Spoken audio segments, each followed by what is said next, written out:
Believe it, Clyde. He will rise in week 6. Keep the faith, people.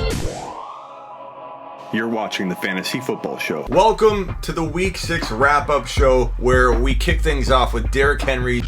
200. Put some respect on it, Smitty. 212 yards and 2 touchdowns, looking like a beast. Running over the Texans over and over. This guy is impossible to tackle in open field. And if you're mock drafting today, moving forward, which I do all the time, don't look at me, don't at me, I mock draft. It's how I identify who I can recommend to go trade for in a way. And when I mock draft, this guy's in my top 4 moving forward. Learn about it. Go check out my most recent mock draft. I did one last night on my smitty1.com, my YouTube channel. You can find me there or go to youtube.com/thefantasyfootballshow. Don't knee-jerk react with Clyde. I want to touch on this real briefly, 1 or 2 sentences, because I have it all over my channel at smitty1.com on YouTube. But I'm going to say this. Don't knee-jerk react. We don't even know what Lev Bell is anymore. Could he have more gas left in the tank? Yes, he could. But Clyde Edwards-Helaire was drafted in the first round. And despite all this regurgitation where people go, he's not looking good. He's not looking good. He's not looking good. He's not, over and over. People saying the same phrase. I even hear the exact same phrase being used. People are hearing it. They're perpetuating it.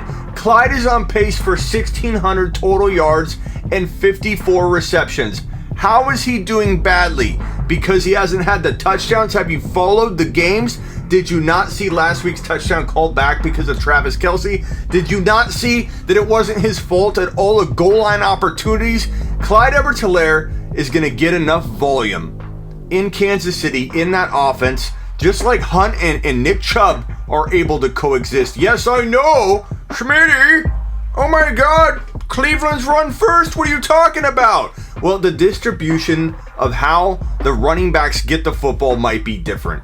But overall usage for Clyde and for Bell, there'll be enough to equate or parallel the way that Hunt and Chubb were used when Chubb was on the field.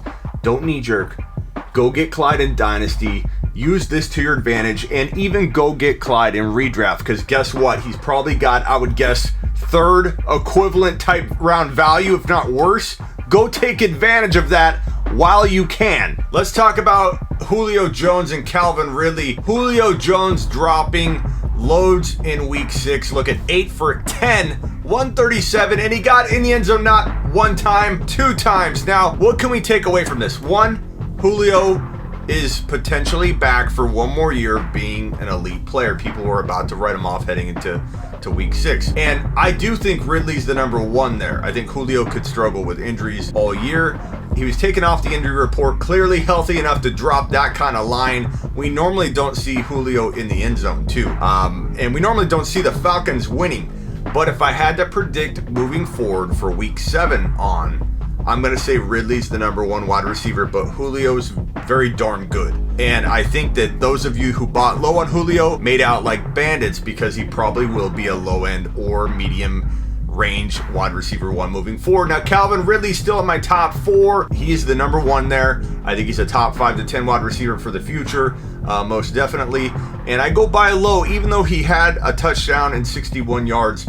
It's weird. It's a weird effect when another player has 2 TDs and 100 plus yards, and that player is Julio Jones, who's been above Ridley before. It's a weird effect, and it'll have Ridley owners panicking, even though Ridley did okay. Go buy low.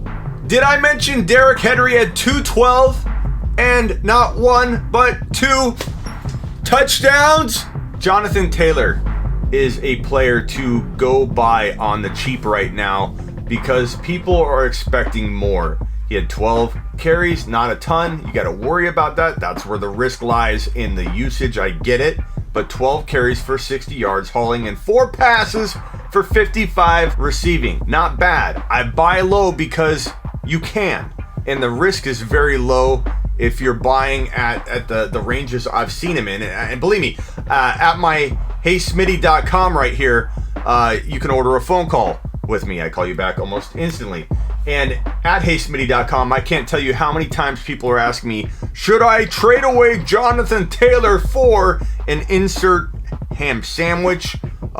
Total scrub, 2 players that I wouldn't even want on my roster. You'd be surprised at the kind of offers people are throwing at me. So I'm not saying you'll get a steal in your league. You may play with a bunch of ballers, whereas Sammy Boy 5712 on Facebook is playing with his grandma and Bill from accounting. But still, the fact that I see it over and over that Taylor is in trade away questions with me constantly at my HeySmitty.com, and I know that in general the consensus wants to maybe dump him cheaper than they should. Go try. Lamar Jackson, 16 for 27, 186 and 1 TD, and he had the 100 yards and a touchdown on the ground.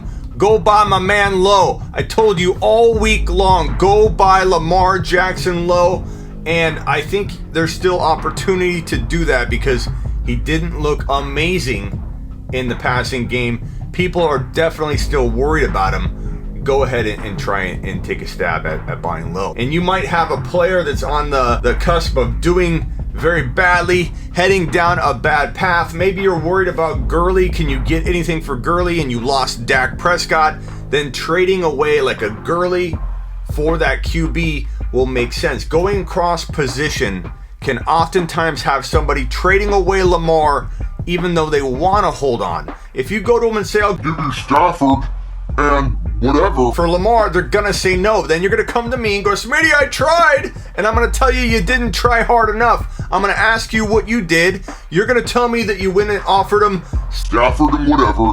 and he rejected that. And then I'm going to tell you to go ahead and Take a lap. Take a lap. because that's not what I'm instructing you to do.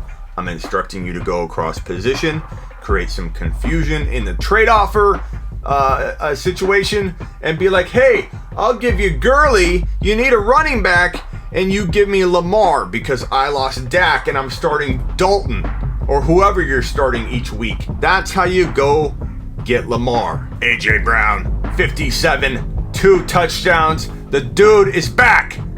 He's back, baby. Deshaun Watson. Holy cow. 335, 4 TDs. He looked darn good in week 6.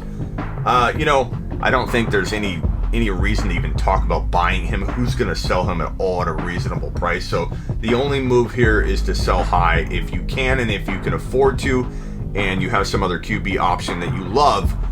Now's the time to go ahead and sell high. Why do a lot of you have 2 people like Watson and Josh Allen, and you're not doing anything about it? Your trade deadline is approaching, and you're sitting there, and you're asking me each week, do I start Josh Allen or Deshaun Watson? Do I start Allen Robinson or Justin Jefferson and or Kittle at my flex spot? What are you doing with all of these dilemmas? Trade 2-for-1s, get bigger pieces into your lineup, and stop asking me, should you start stud 1 or stud 2, and then blaming me when stud 2 outperforms stud 1, and I'm up all night because I knew I gave you advice on that on my show. Will Fuller was a benefactor of said Deshaun Watson dropping loads in week 6, 123 and 1. I sell high if the price is right, because I do worry about him. Like if you said, hey Smitty, you have to cut your leg off right now and decide that Will Fuller will be in the lineup and starting from week 12 on or not. Your leg's on the line. Is it he's playing week 12 or he's out week 12 on? I'm going to tell you he's out week 12 on. I'm saving my leg, baby. But until he leaves the field, he's a at least wide receiver 2. Is that putting enough respect on Will Fuller? I don't know. All I know is I trade him high if I can, but only high. James Robinson's a good buy low candidate for week 7 on because the dude did not do much in this one, and I still believe in him. 29 yards. He's going to do way better than that. Go buy him low. He's a high-end running back too, maybe higher. I may not be putting enough respect on him, but I do know you can get him way cheaper than high-end running back 2 value coming off a game like this. Miles Sanders, 118. Here's the key, guys. 9 rushing attempts. If you watch the game, you know he broke one off, and the volume's not there. That's one reason why he's been a little disappointing. 9 carries. You're not going to get 118 yards off 9 carries every day. So I kind of worry about him retaining the current value he probably walks out of week 6 with. Why not entertain a buy low opportunity? Why not go get a Josh Jacobs, Jingleheimer, Schmidt and grab a player that has probably more upside than Sanders, and he's already had his bye week. Give up a little more if you have to, but that's how people win leagues, is they think ahead. Bye week's already out of the way. I'm going to trade Sanders high. He's exciting. Come get Sanders. Give me Jacobs. I'll take care of it. Hold my beer. I'll give you this small little ham sandwich with Sanders. Here you go. Kenny Golladay, 4 for 6, 105. Welcome back to the top 5 to 7 wide receivers, buddy. And the buy low window closed. I told you to go get this guy all week long, and for weeks on back. I love Golladay. In Dynasty, I think you're looking at a top 5 to 7 wide receiver in Dynasty formats. I love Kenny Golladay. Not a whole lot of injury news to speak of, partly because there are teams on buys. Everybody's already hurt. McCaffrey's the one player I want to talk about on the injury front. He's going to potentially be back in week 8. You might want to take a stab at him, see if you can get him cheaper than you should. Those that have McCaffrey, they're probably losing. So every week they get closer to McCaffrey coming back, they may not trade him. They're like, I've waited this long, right? But at the same time, if they keep getting L's, they may be like, I can't wait any longer. Don't be the guy that watches somebody else go acquire McCaffrey at a value. You're like, what in the hell? I could have done that? I could have got him for that? Thank you for watching. Don't forget to subscribe to me at Smitty1.com. That's my YouTube channel. You can go to youtube.com/thefantasyfootballshow. That goes there as well. Same place. HeySmitty.com's where you can order phone calls from me. I'll call you right now. And all my bold predictions, rankings, all my content at Sleeper U, like a university, sleeperu.com. Thank you, Pat Mayo, for letting me on your network to do recaps. And please don't ban me for life if I went over my time slot. Until next week. You're watching the Fantasy Football Show.